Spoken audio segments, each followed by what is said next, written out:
Jadual harian Hana selalu sibuk. Jadi, saya kekal sihat dengan Vida C.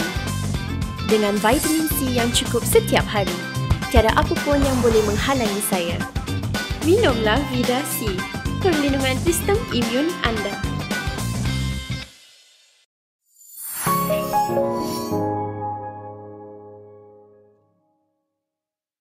Good evening and welcome to Kini News. Senior Minister Ismail Sabri Yaakob announced today that individual non-contact sports activities will be allowed beginning tomorrow with tight standard operating procedures in place. Senior Minister Ismail Sabri Yaakob has announced that more sports and recreational activities will be allowed under the Second Movement Control Order from tomorrow. He said sports activities like jogging, cycling and exercising will be allowed in neighbourhoods but are limited to 2 people in a group. Tennis, badminton, ping pong, golf and gym activities will also be allowed but are subject to strict SOPs. However, Ismail added that all activities using commercial facilities must be scheduled and by appointment. He said this was to control the number of people at the facilities. Walk-ins for commercial sports facilities like gymnasiums, badminton halls, table tennis, tennis courts and golf courses will not be allowed. Group sports involving physical touch are also still prohibited. He said the full SOPs can be found on the websites of the National Security Council or the Ministry of Youth and Sports. Meanwhile, the Health Ministry reported 3,384 new cases and 13 deaths today. Selangor recorded the highest number of new cases with 1,082 new cases, followed by Johor with 777 cases and Kuala Lumpur with 435. The government has announced that the COVID-19 vaccine will be made available to all those residing in Malaysia, and that includes non-citizens. The Cabinet has decided that foreign citizens residing in Malaysia will receive the COVID-19 vaccines for free under the National Immunisation Programme. In a post on Twitter, Science, Technology and Innovation Minister Khairy Jamaluddin said that this will include diplomats, expatriates, students, foreign spouses and children, foreign workers and UNHCR cardholders. Khairy added that in principle, the Cabinet had also agreed to provide the vaccines free for undocumented foreigners. He said the Special Committee on COVID-19 Vaccine Supply Access Guarantee will be discussing further on how this can be implemented, and will also reach out to state governments, foreign embassies and NGOs to assist. Khairy also shared a joint statement with Health Minister Dr. Adham Baba on the issue.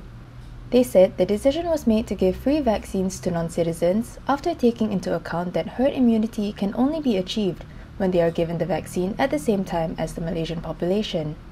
And it was also inspired by the move by other countries to include Malaysian nationals. The ministers also noted that while the vaccine supply secured by the government is more than enough for Malaysians, priority will be given to Malaysian citizens when the mass vaccination program begins. They added that in the pandemic period, vaccination is a humane step, and that the move is in line with the theme of the program, which is protect yourself, protect everyone, and maintains the attitude that there is no salvation until all are well. A team of police officers clad in riot gear had to be deployed to the COVID-19 low-risk quarantine centre at the Malaysia Agro Exposition Park or MIEPS in Serdang last night due to a commotion over handphone thefts. A commotion broke out at the Malaysia Agro Exposition Park Serdang yesterday night between patients over a handphone theft. Police in riot gear were deployed to the COVID-19 quarantine centre at 10:30 p.m. to control the situation. Sepang District Police Chief Wan Kamarul Azran Wan Yusof said police were called in after being alerted by a doctor. In a media statement today, he said that the doctor was informed that 2 of the patients had been caught over suspicion that they stole 4 handphones that belonged to other patients. According to Kamarul, the 2 suspects were later removed from the hall by police. They were taken to another hall to complete their quarantine before they could be taken to a police lockup. 4 handphones believed to have been stolen by them were also seized by investigators. Gurakan, which quit the Barisan Nasional after a poor showing in the 14th general election, has announced that it is joining the Perikatan Nasional coalition that is led by Prime Minister Muhyiddin Yassin. Parti Gerakan Rakyat Malaysia is now part of the Perikatan Nasional coalition. This was announced by Gurakan President Dominic Lau in a statement today. He said Gurakan will be together with the other parties in PN to ensure the welfare of the people and socio-economic development will take precedence.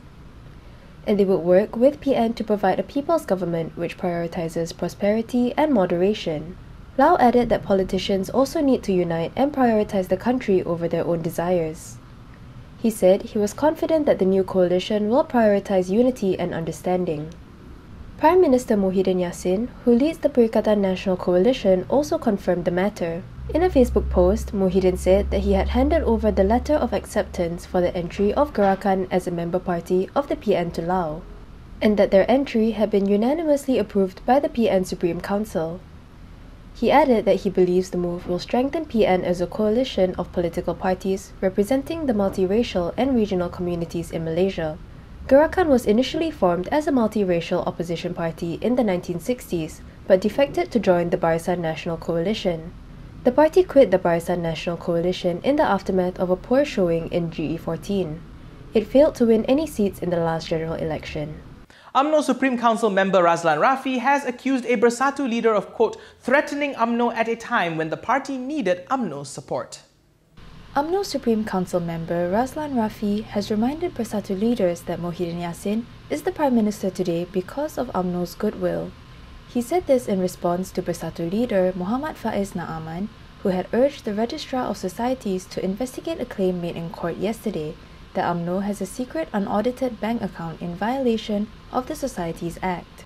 Amno claimed the money belonged to the party, but the prosecution claimed there were political donations. In a statement today, Razlan said that Faiz is trying to show off by teaching his party's Secretary General Hamzah Zainuddin how to do real work at the Home Ministry. He alleged that maybe this is one of the reasons why many parties that want to be registered can't do so, as apparently there is interference by Bersatu leaders in the Home Ministry. Razlan added that the ROS knows the scope of their work and Bersatu leaders do not have to rush to have Amno banned. He also accused Faiz of threatening Amno when the party needed Amno's support. Bersatu and Amno are allies in the Perikatan National Government, but are increasingly at odds with one another. Muhyiddin's legitimacy has recently been questioned after two Amno MPs withdrew their support for him last month, as it left him with 109 out of 220 lawmakers on his side. Several opposition lawmakers have urged the government to retract the 3-day quarantine option made available to ministers that are returning from overseas. A group of 34 opposition MPs have called for the government to retract the new rule, which will allow ministers returning from overseas working trips to be quarantined for only 3 days.